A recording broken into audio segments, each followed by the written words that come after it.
laku dijual dengan harga bagus. Iya kan? Tentu saja istrinya punya uang banyak tuh. Belum lagi soal studio fotonya itu. Itu. Kok enggak pernah tahu?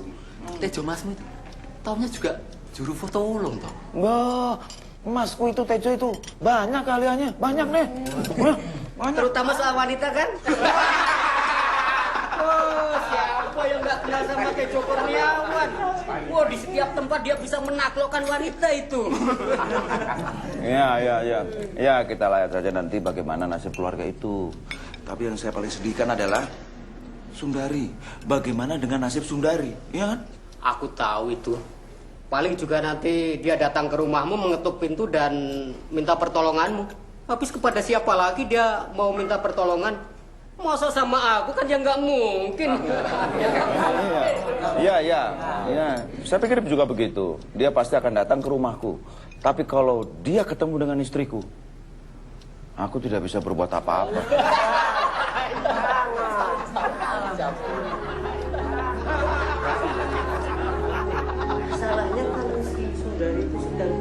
Orang-orang yang kami harapkan untuk menolong malah mengatakan hal-hal yang menyakitkan hati. Saya nggak tahu waktu itu harus berbuat apa. Saya pikir hanya Tuhan yang bisa menolong kami. Kamu kan masih kecil, Mbak, waktu itu. Ya, saya tidak pernah ke lapangan itu lagi.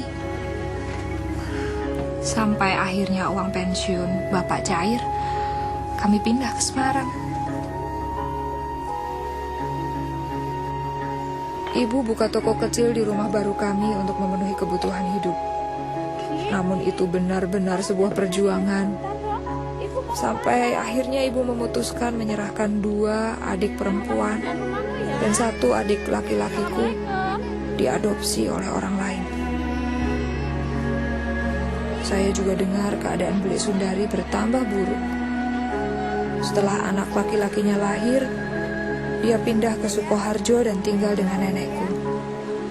2 tahun berlalu, itu tahun-tahun yang sulit untuk dilalui.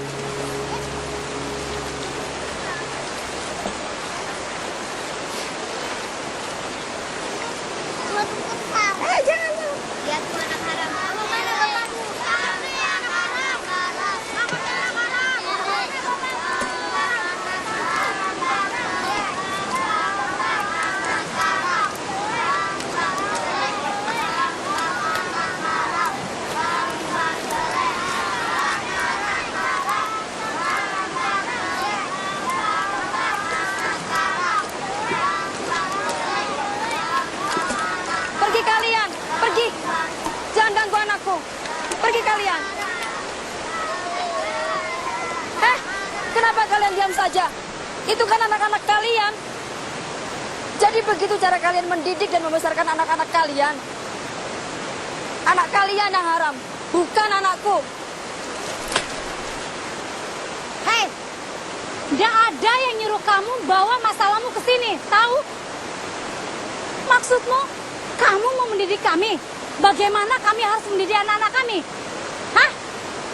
Lalu siapa yang mendidik kamu supaya kamu tidur dengan setiap laki-laki yang kamu temui? Paling tidak, aku menunggu sampai menikah untuk punya anak. Tidak seperti kamu. Gak jelas siapa bapak anakmu.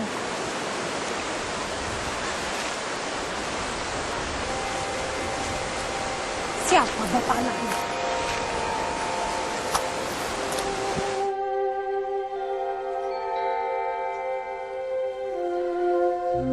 Tidak ada tempat lain lagi buat Bule Sundari dan Bambang.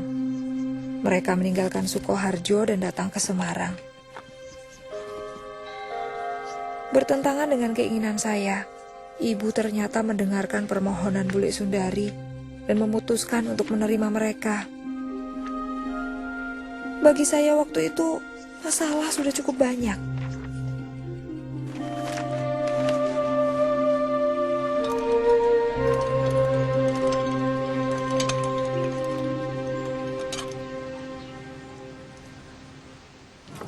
Aku tolong ambilin jemuran ya, Ner. Pergi sana.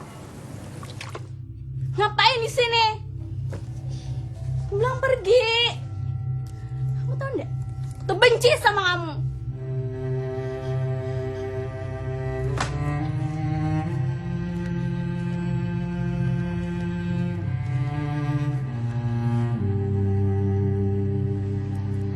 Silakan Dari.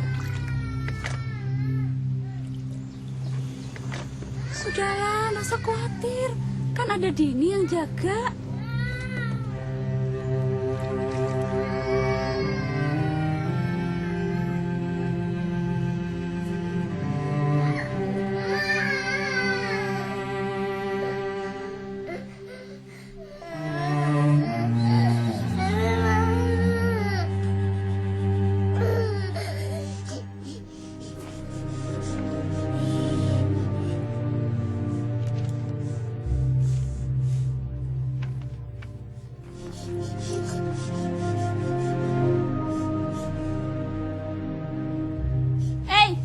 Buku diari siapa itu?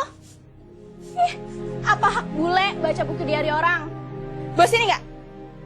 Bos ini.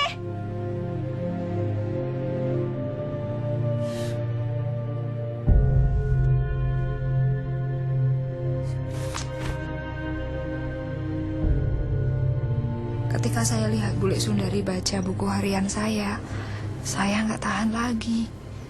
Lagi pula, hal-hal kejam yang saya tulis tentang dia dan Bambang benar kok. Setidaknya benar bagi saya. Akhirnya saya mengatakan kepada ibu untuk memilih saya atau mereka. Mestinya saya senang bule Sundari sama Bambang kembali ke Sukoharjo. Tapi kemudian kemarahan saya kepada mereka beralih kepada ibu. Saya tahu ibu akan menikah lagi. Itu sebuah keputusan yang tidak dibicarakan dengan seorang pun di dalam keluarga. Dan saya mulai berpikir, apa gunanya sholat 5 waktu? Atau nggak boleh bohong di sekolah? Atau apa gunanya menjauhkan diri dari dosa? Kalau akhirnya toh saya tidak bisa masuk surga karena tidak dapat memaafkan ibu. Semuanya itu membuat saya marah. Sampai akhirnya saya berkesimpulan untuk tidak lagi peduli pada agama. Saya tidak peduli dengan sopan santun. Saya hanya ingin bebas. Saya ingin melakukan apa saja yang ingin saya lakukan. Dan saya memutuskan tidak seorang pun dapat menghalangi saya, termasuk agama.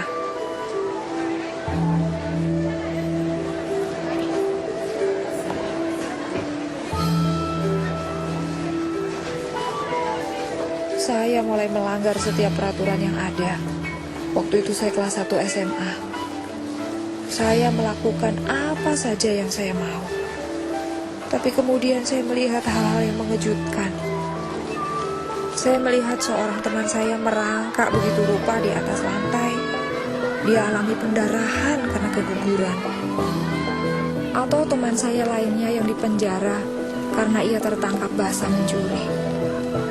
Dan saya mulai bertanya pada diri saya sendiri, apa kehidupan seperti ini yang saya inginkan? Hidup yang diatur oleh agama tidak membuat saya bahagia. Tapi hidup bebas tanpa aturan agama juga bukan hidup yang saya inginkan.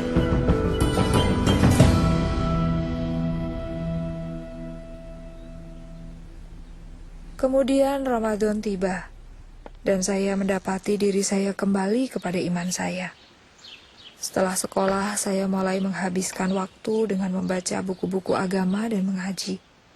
Saya mulai membaca Al-Quran dengan tulus dan merasakan keinginan yang besar untuk lebih dekat dengan Allah.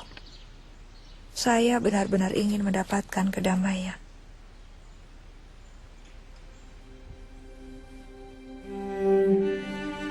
Saya mulai mempersiapkan diri untuk sholat tahajud. Saya ingin menanyakan banyak hal kepada Tuhan. Dan saya punya keyakinan yang kuat bahwa apapun yang saya minta malam itu, Tuhan akan mendengarkan saya dan memberikan jawabannya.